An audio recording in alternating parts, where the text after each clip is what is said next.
ये है कबीर चरित्र बोध और इसके ये 1870 पृष्ठ पे है, 1870 पे। यहाँ देखिएगा कबीर साहब के पंथों का वृंतांत। नंबर 1 है नारायण दास का पंथ। यहाँ इन्होंने ये नारायण दास पंथ गलत लिख दिया, क्योंकि नारायण दास तो कति कबीर से विमुख, कबीर जी से विमुख था, उसने तो ये स्वीकार ही नहीं किया था। यहाँ लिखना था प्रथम चूड़ामणि का पंथ, और दूसरा याज्ञोदास, तीसरा सूरत गोपाल, चौथा मूल निरंजन, पांचवा टकसारी पंथ, और छठा भगवान दास का पंथ, सतनामी सातवां, आठवां कमाली पंथ, ये कमाल का पंथ, कमालिये, ये कमालिये लिखना था। राम कबीर पंथ 9वां, परमधाम की वाणी 10वां, और 11वां जीवा पंथ, और 12वां गरीबदास पंथ।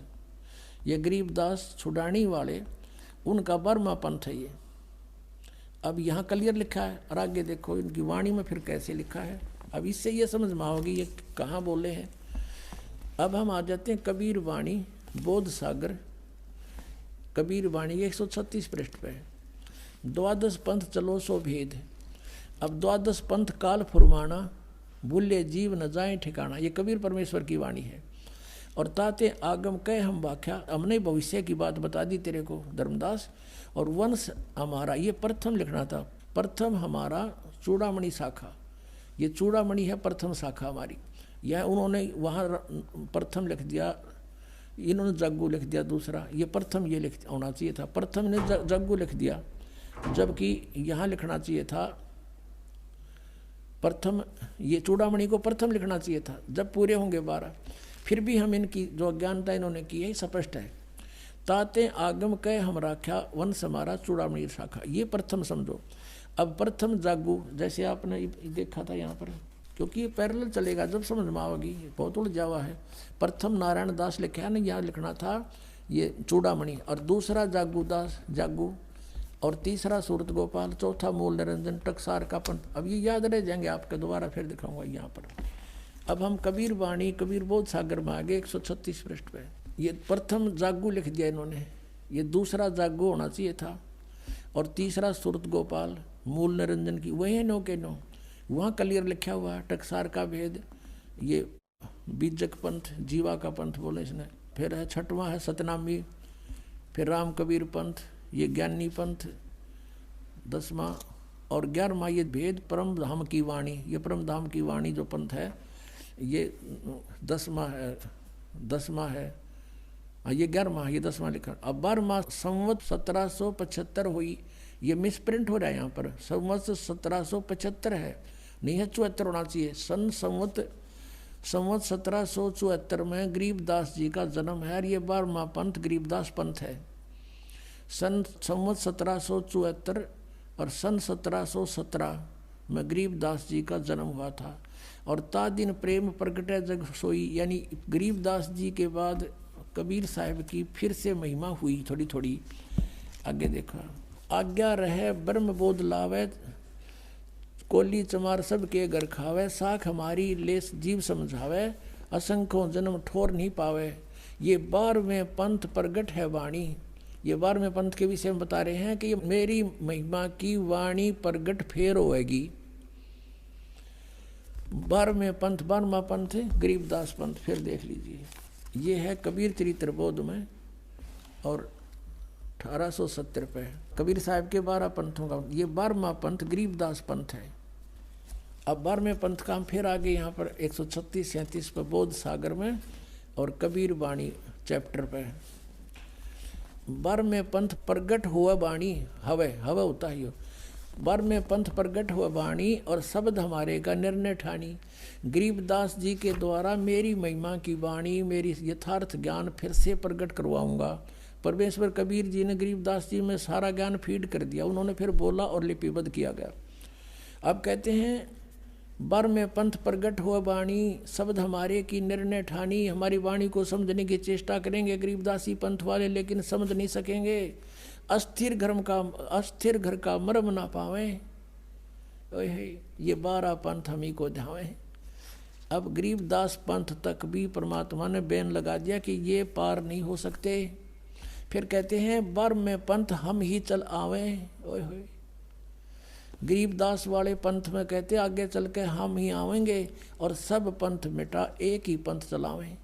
क्लियर हो गया कि 12वें पंथ में मेरी महिमा की वाणी प्रकट होगी, जो थोड़ी बहुत गड़बड़ कर गए हैं वो फिर सुचारू करवा दूंगा।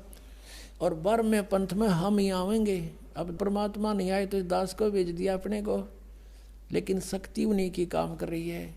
और सब पंथ मिटा एक ही पंथ चलावें। अब देख लेना कुछ दिनों में इस विश्व में एक ही पंथ रहेगा, एक ही भक्ति का मार्ग रहेगा।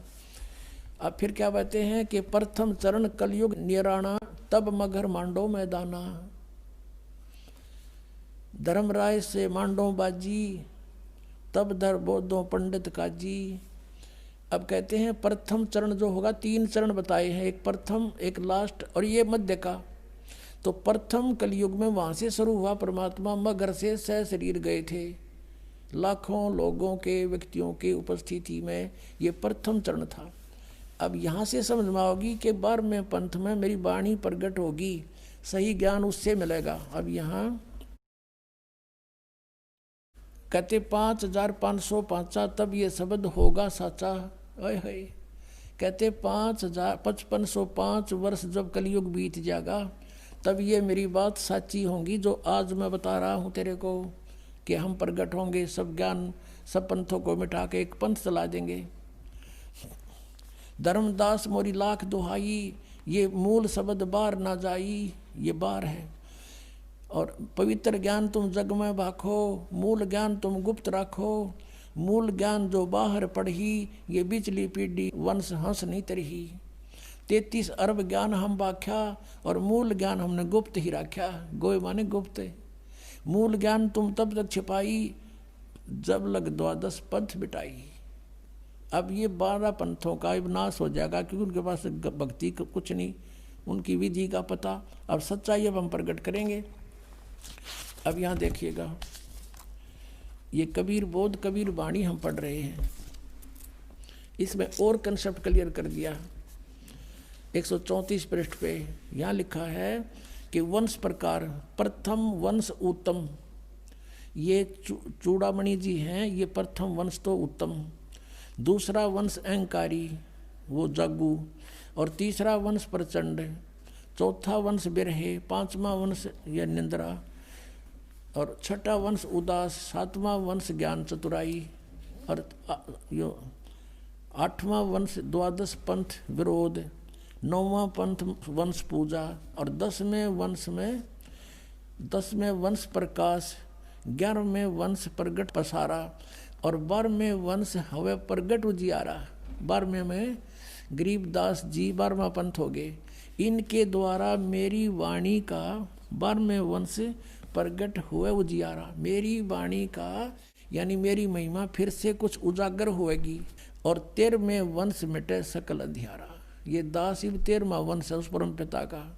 कहते हैं सारा अंधेरा मिट जाएगा, ऐसा ज्ञान देगा वो, सब तरह से सेट कर देगा। 13वें वंश मिटे सकल अंधियारा। एती दगा काल की समाई, तत्बिंदु की टेक रह जाई। ये काल का इतनी दगा होगी, फिर भी तत्व ज्ञान कहीं ना कहीं सदगतों में छुपा ही रह जाएगा। अब आपको जिसलिए सारा कुछ प्रकरण दिया है, जैसे आप जी ने ऋग्वेद मंडल नंबर 9 सूक्त नंबर 1 मंत्र 8-9 में स्पष्ट देख लिया कि उस परमेश्वर को उग्र गतियां प्रेरणा करती हैं।